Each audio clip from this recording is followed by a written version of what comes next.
The night my own 10-year-old daughter got out of bed, walked into the living room, looked at me with eyes I'll never forget, and said, "Daddy, I don't love you anymore." I knew the world I had built was crumbling around me. Not because my daughter hated me, but because I knew exactly what was happening to her. I knew because I was the one who had been helping other families every night at midnight for 19 years. Have your children changed overnight? Do they look at you with a disdain you don't understand? Do they avoid you? Refuse your prayers, slam doors, utter words they've never learned? Is something stealing the love that existed between you? Do your children, who were sleeping in your arms just a few months ago, now treat you like a stranger, like an enemy? Then listen to me carefully, because what I'm about to reveal to you today isn't a theory, it isn't a sermon. It's what I myself did with my own hands in a world you don't see, but which is working against your family right now. And I'm going to explain 5 specific techniques that initiates them at midnight to turn your children against you. 5 techniques, and the 5th is the most devastating of all. The one that targets not just your children, but your entire lineage. But before we begin, let me tell you one thing. This testimony is going to be long, very long, because this subject is too profound to be addressed in just a few minutes. If you're new here, take a moment to subscribe and hit the like button, because what you're about to hear in the next few minutes will change the way you understand what's happening in your home, and you'll never see your children the same way again. My name was Esimpa, but that's not my real name. I can't give my real name because some people who knew me in the darkness are still alive, and some of them are still looking for me. But my story is true. Every word, every detail, every family I'm going to mention, it's all real. I'm going to start with the worst moment, the moment everything turned against me. Because it's by understanding how I was affected by what I did to others that you'll understand the power of what I'm talking about. It was a Tuesday night in Douala, 3 in the morning. I woke up in my bed, drenched in sweat. My wife was asleep next to me. My 3 children were asleep in the next room, and something in the house had changed. I could feel it in the air, that heaviness, that pressure on my chest, that smell that normal people don't notice but that immediately awakens them. I knew this sensation better than anyone in the world because I had been the one provoking it in others for almost 20 years. But that night, it was in my own house, in my own room, surrounded by my own children. And I understood that what I had been carrying for 19 years had just sprouted in my own home. And to understand how I got to this point, you have to go back a long way to a small village near Bewitchment in western Cameroon, where it all began. My grandfather was a respected man throughout the neighborhood. Women who couldn't keep their children in prison came to see him. Men looking for work came to see him. Merchants who wanted to prosper came to see him. Everyone believed he was a traditional healer, a wise man, an elder. But I grew up in his house and saw what no one else saw: the nighttime meetings in the back room, the objects wrapped in red cloth under the beds, the whispers in tongues no one spoke during the day, the visitors arriving after midnight and leaving before dawn. I came here by choice. My grandfather was dying, and in our tradition, power doesn't die with the person. It must be passed on. And he chose me because I was the eldest in the lineage. He told me, "And Samba, what I give you, your brothers will never understand. It's an inheritance. Keep it, protect it, and preserve it for the family." That night, in a dark room, with the smell of burning embers in the air, my grandfather sat me down before him. He looked at me for a long time, and then he placed his hands on my head. Trembling, weary hands, yet they held a power I could physically feel. And something entered me, something I cannot describe with human words. It wasn't a thought, it wasn't an emotion, it was a presence, an instant knowledge of things I had never learned. A power that wasn't mine, but now belonged to me, as if a cable had been plugged directly into my brain and downloaded centuries of knowledge in seconds. From that day on, the world changed. I saw things others couldn't. I heard conversations at night, conversations between beings invisible to the human eye. And little by little, I began to use this power. At first, it was for my family, to protect my loved ones, to heal those who had come to me in pain. But witchcraft never stays the same. It always demands more. It is hungry. And I always gave more. I left the village for Dweller. I started receiving clients in a discreet neighborhood, people from all social classes, rich, poor, civil servants, even pastors. And among all the tasks I was asked to perform, there was one that came up more often than all the others. A task I knew by heart because I had carried it out dozens and dozens of times: turn children against their parents. I'm going to reveal the first technique to you now, and when you hear it, you might recognize things happening in your own home and finally understand why your prayers haven't changed anything. The first technique is called the night separation mandate. It's a ritual performed exclusively between midnight and 3 a.m. Why this time? Because in the spiritual world, this window is the time when spiritual defenses are at their lowest. It's the time when the human body is in its deepest sleep, the time when the prayer blanket, if it hasn't been renewed, is thinnest. And it's during this window that the initiates work. Here's how it works. The client comes to me with a family photo, sometimes a printed one, sometimes a photo on a phone. And I work with this photo at midnight. I place it on a specific altar, one I won't describe in detail because that's not the purpose of this testimony. And I begin the separation work. In the spiritual world, there are visible bonds between parents and children. Bonds of love, trust, protection, and obedience. These bonds are real. They are as real as the fluids in your body. And what I did night after night was methodically cut these bonds one by one. The first bond I cut was that of obedience. It's the easiest to cut.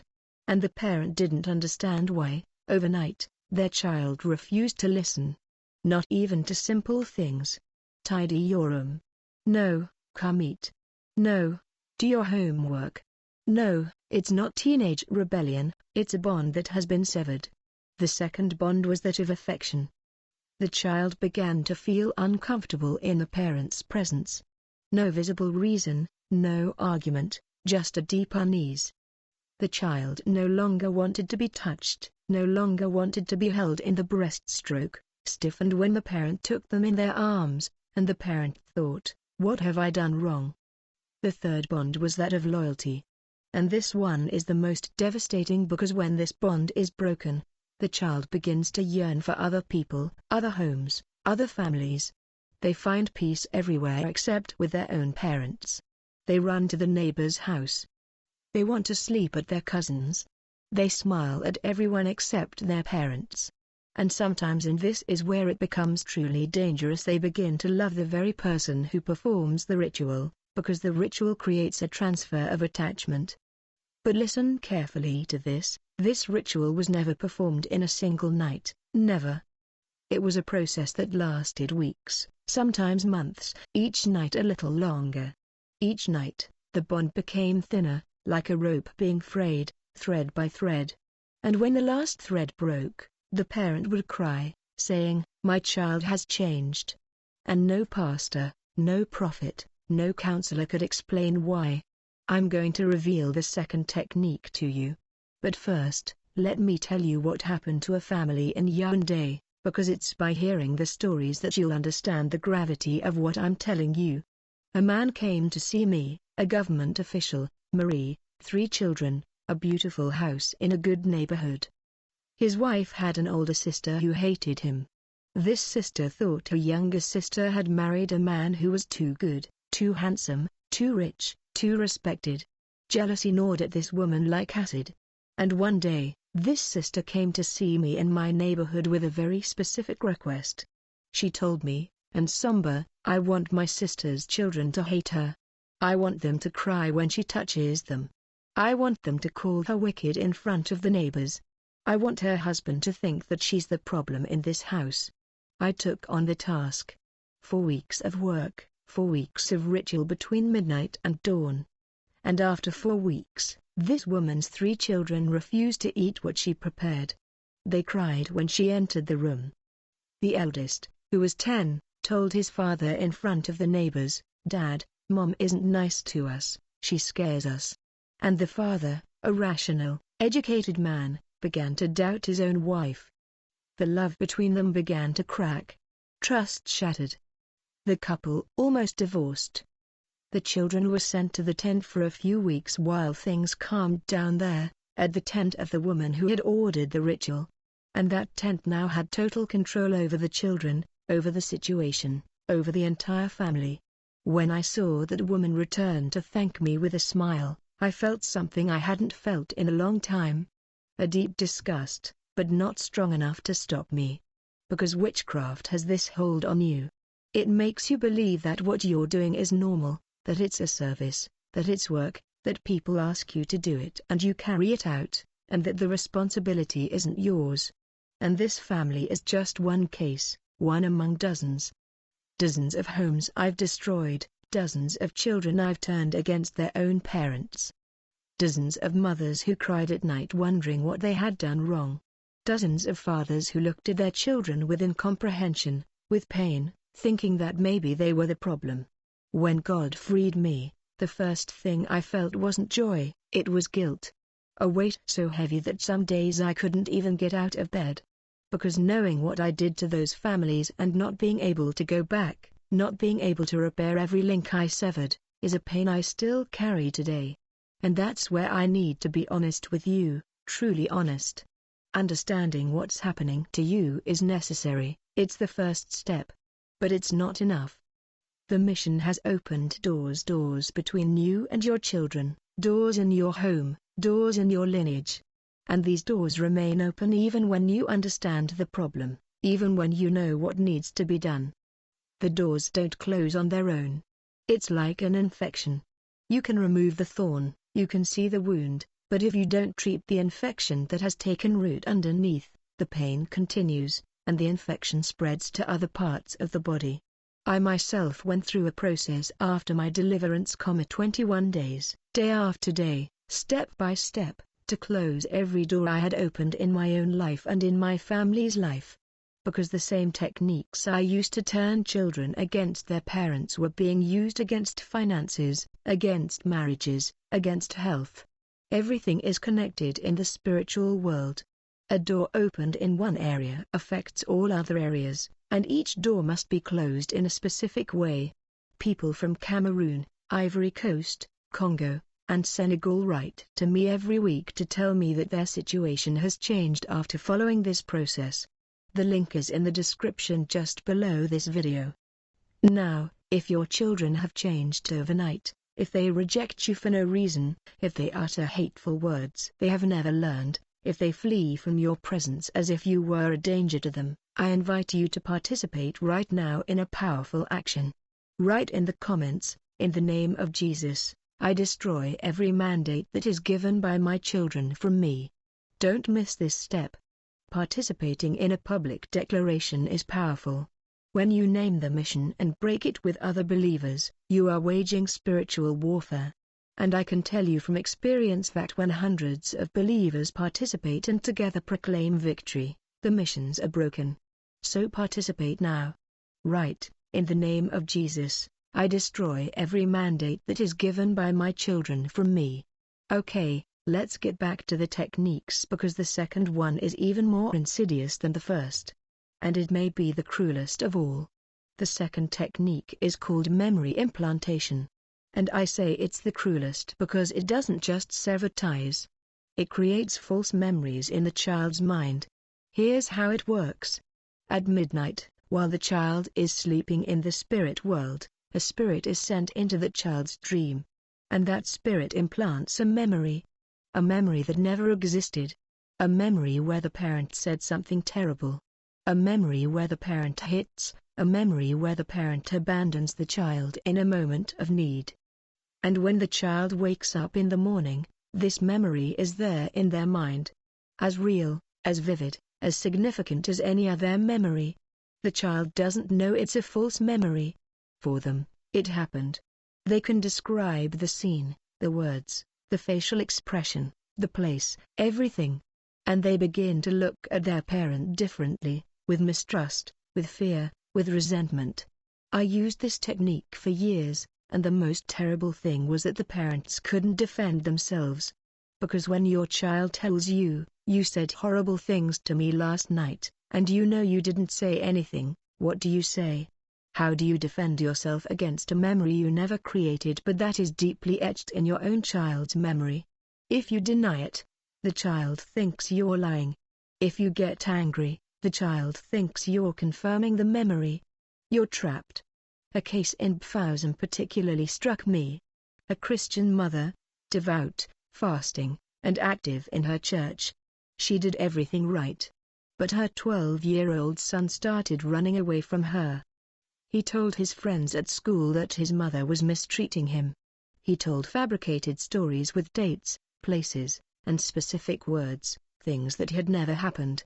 The neighbors began to look at her differently. The church started questioning her, and this woman found herself alone, rejected by her own son, judged by the community, abandoned by those who should have supported her without understanding what was happening. What was happening was that this woman's mother-in-law had ordered a memory implantation ritual because she wanted to regain influence over her son.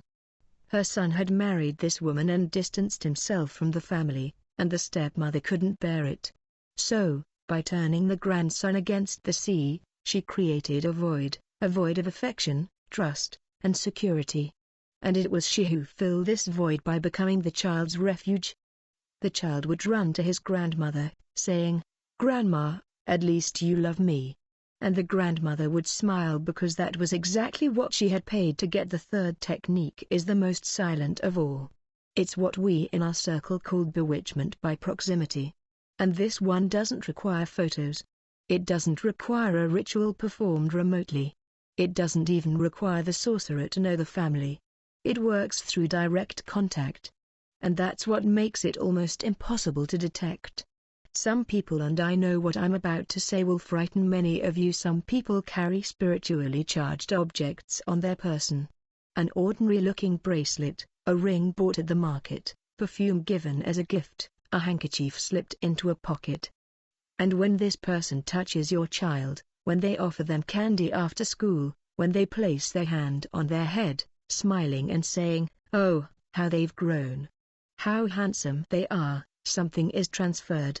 Not something visible, not something the child feels in the moment. Something that operates in the spiritual world but has devastating effects in the physical world. And from that moment, from that simple touch, the child begins to change. Not immediately. It's gradual, slow, imperceptible at first, like a drop of ink in a glass of clear water. You don't see the difference immediately. But drop by drop, the water changes color. The child begins to feel irritation toward the targeted parent, for no apparent reason, no argument, no problem, just a dull, deep, inexplicable irritation. And this irritation grows day by day. It settles in, it takes root, it becomes resentment, and resentment, with time and without intervention, becomes hatred. A cold, utter hatred, one that the child doesn't even understand. If you ask them why they hate their mother or father, they won't be able to give you a concrete reason. They'll simply say, "I don't know, I don't love them anymore." It's like, "Leave me alone." I remember a visit to Hong Samba. A woman selling goods at the market came to me crying. Her neighbor had taken her place at the market, the best place, the one where customers go first. And this woman wanted revenge, but not directly. She wanted the neighbor's 2 children to reject her, for the neighbor to suffer where it hurts the most. Into a mother's heart, I unload a simple plastic bracelet, a bracelet that cost a few francs. And I said to this woman, "Give this bracelet to your neighbor's daughter as a gift, that's all you have to do." 3 weeks later, the neighbor's 2 children refused to sleep in the same house as their mother. 3 weeks with just a simple bracelet. The most dangerous thing about this technique is that it can be carried out by absolutely anyone close to you. A trusted neighbor, a colleague of the parent, a visiting extended family member, the nanny you leave your children with, someone you let into your home without the slightest suspicion. And sometimes, and this is the most painful case to admit, it's someone to whom you have gratefully entrusted your own children. I'm now going to reveal the fourth technique to you. But first, I need to explain something important about how the world works. Spiritual. Something even many pastors don't understand. When a sorcerer works against a child, they don't just work on one level. They work simultaneously on 3 levels. The first level is the child themselves, their emotions, thoughts, memories, and dreams. The second level is the relationship, the invisible space that exists between parent and child, this space of love, trust, and security that has been built since birth. The third level is the spiritual environment of the home, the atmosphere, the peace, the presence of God, if it was there. And when all 3 levels are attacked at the same time, the destruction is complete. The child changes, the relationship dies, and the home becomes a battlefield where no one finds peace. The fourth technique is called the assignment of a companion spirit. And this is the technique I was most afraid to use, even when I was still in darkness. Because its effects are permanent if it isn't broken. A spirit is sent to stay with the child. Not for a night, not for a week. Permanently, this spirit settles into the child's inner space, into their thoughts, their emotions, their decisions, and it begins to whisper. Things like, your father doesn't really love you, he's just pretending. Your mother is your enemy, she controls you. No one in this house understands you. You'd be better off somewhere else. You'd be happier away from here. And the child, especially if they're young, can't distinguish their own inner voice from that of this spirit. For them, these are their own thoughts, their own conclusions, their own decision to leave. They don't feel possessed, they don't feel influenced. They simply feel lucid, as if a veil has been lifted and they finally see their parents as they truly are. But it's a lie. A lie whispered 24/7 by a spirit that never sleeps. A case in Douala, a Christian businessman in the Banapiso neighborhood. His 15-year-old daughter was a model child, top of her class, active in church, loving with her parents. And within 2 months, she became a different person. She no longer wanted to go to church. She spoke to her parents with icy contempt. Ella began having violent temper tantrums, fits where she broke things, where she shouted insults her parents had never heard her utter. And when her father tried to pray with her, she would leave the room, slamming the door so hard the walls shook. This father came to see me, not to order a ritual. He came because someone had told him I was a healer, a man of God who helped families in difficulty. He didn't know what I really was. He didn't know he was sitting across from a man who was doing exactly what his daughter was suffering from. And when he described what was happening to me, every little thing, every symptom, the tempo tantrums, the refusal to pray, the sudden loathing, the personality change, I recognized the signs immediately. Every single sign, like a doctor recognizing a disease he's studied for years. Except I wasn't the doctor, I was, clear as throat, the disease.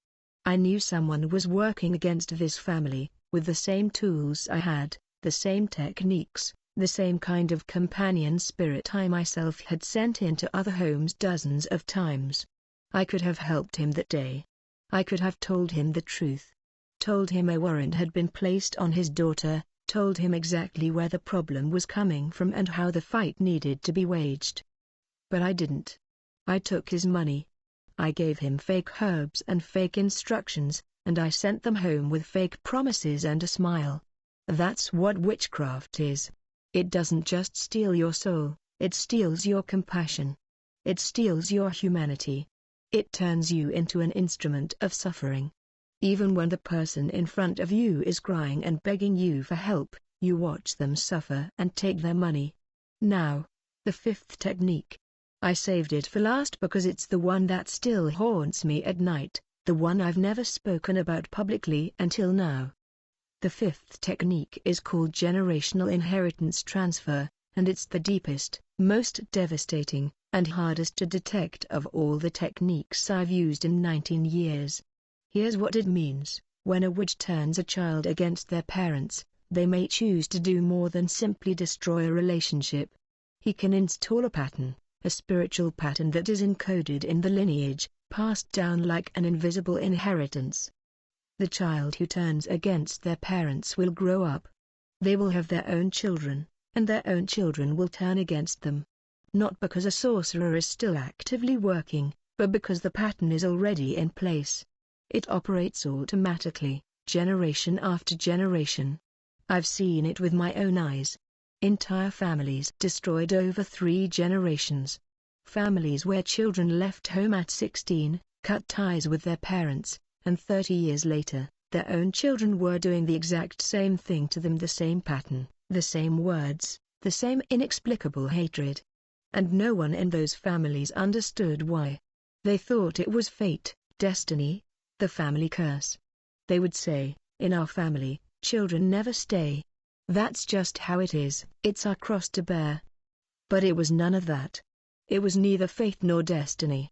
It was a mandate installed, perhaps decades earlier, that continued to function like a well-oiled machine. A program, an invisible force that operated automatically with each generation, unbeknownst to anyone.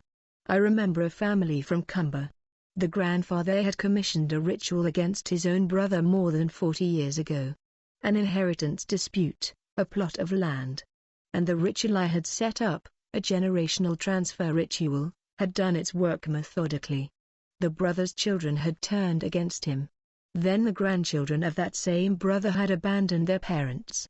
And when the grandson came to see me decades later, unaware that I was the one who had set up the original mandate, he wept, telling me that his own children refused to speak to him. The cycle continued, and no one understood why. The original client had died. I had forgotten this case, among dozens of others. But the mandate had never been broken. It was still functioning 40 years later with the same precision as the first day. And this is where I have to tell you something that will shock you. Something many pastors don't know and many Christians refuse to believe. Most of the mandates affecting families today weren't recently commissioned. Some were installed 20 years ago, even 50 years ago, by people who may have already died and been buried for a long time. But the mandate continues to operate because in the spiritual realm, a mandate doesn't stop when the person who commissions it dies. It doesn't stop when the witch who carries it out dies. It only stops when it's broken in a specific way. And if no one breaks it, it continues indefinitely. Do you remember the night I talked about at the beginning of this video? The night my own daughter woke up and told me she didn't love me anymore. That night, I understood a truth I had ignored for 19 years. The spiritual world makes no distinction between the sorcerer and their victim. What you do to others always comes back to you. I wasn't even 19 when I turned other families' children against their parents, and now my own children were turning against me, through other sorcerers, through other mandates, through the very same forces I had used. My wife didn't understand what was happening. Our 3 children, who adored me, who ran to me when I came home from work, who fought to sit on my lap, became distant, cold, almost hostile. The youngest, who was 5, cried when I held him. My daughter, 7, looked at me like a stranger who had moved into her house. And Monine, who was 10, had started telling her mother terrible things about me, things a 10-year-old shouldn't know. My wife confronted me one evening. We were in the kitchen, the children were in bed. And she said to me, "And Somber, what do you do to these children when I'm not here? Tell me the truth." And I saw something in her eyes that destroyed me more than any mind had ever been able to: doubt, fear, suspicion. My own wife, the woman I loved, looked at me as if I were a predator in my own home, as if I were a danger to my own children. She didn't understand what was happening, and in the absence of an explanation, she had found the only explanation that seemed logical to her, that it was me. And the most painful thing, in any case, was that she was right to be afraid of me. In her own way, she had unknowingly touched on the truth. I was a danger, but not in the way she thought. That night, alone in the living room, while my whole family slept, I cried for the first time since my grandfather had initiated me. And in my tears, something broke. Not a bond, not a mandate, Something inside me, the shell that witchcraft had built around my heart for 19 years, began to crack. And through that crack, for the first time, I saw clearly what I had become, what I had done. The lives I had destroyed, the families I had shattered, the children I had turned into weapons against their own parents. The months that followed were the hardest of my life. My grandfather had been dead for a long time, but the spirits he had passed on to me were still there, settling within me like tenants who refused to leave. And these spirits didn't want to let me go. Every night, attacks, nightmares of unimaginable violence, voices telling me, if you leave, your children will die before the end of the month. If you betray the darkness, your wife will go mad. If you speak, we will destroy everything you love. It was then that a man entered my life, a former pastor who had himself been involved in witchcraft for years before turning free. He didn't judge me. He didn't condemn me. He didn't look at me with disdain. He simply looked me in the eyes and said, "Somber, God is greater than anything you have done, greater than your grandfather's spirits, greater than 19 years of darkness." And that day, for the first time in my life, I dared to believe it was possible, that freedom was real. Deliverance didn't come overnight. It wasn't a magical moment when everything vanished. It was a battle, a constant struggle. Entire nights of intense prayer, moments when I physically felt the spirits moving inside me, resisting, fighting to stay. Moments when the pain was so intense I thought I would die, but that pastor remained there, kneeling beside me, and other believers joined the fight. Together, night after night, week after week, they fought for my freedom. There was one night in particular that I will never forget. It was the 7th consecutive night of prayer. I was lying prostrate on the floor in that pastor's house. Believers were praying around me, some kneeling, others standing with their hands raised, and I felt something tear inside my chest. Not ordinary pain, not medical pain. It was as if roots were being ripped out, roots that had been planted in every part of my being for decades. Deep, thick, ancient roots that had become intertwined with my ears, with my thoughts, with my very identity. The pain was real, physical, violent. I screamed, I cried, my body writhed on the ground, and the believers around me didn't stop.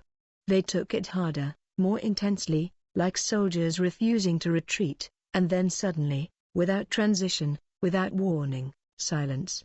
And in that silence, a peace. A peace like I had never known in my 42 years of life. Not the absence of noise, not the calm after the storm, but the presence of something, of someone. A presence so strong, so real, so pure that I burst into tears. No pain this time, no gratitude. And I knew in that precise moment, lying on the cold ground, my face wet with tears, that it was over, that my grandfather's third power, that the spirits, that the 10 years of darkness, that the dozens of mandates I had carried out, that all the spiritual blood on my hands, everything was finished.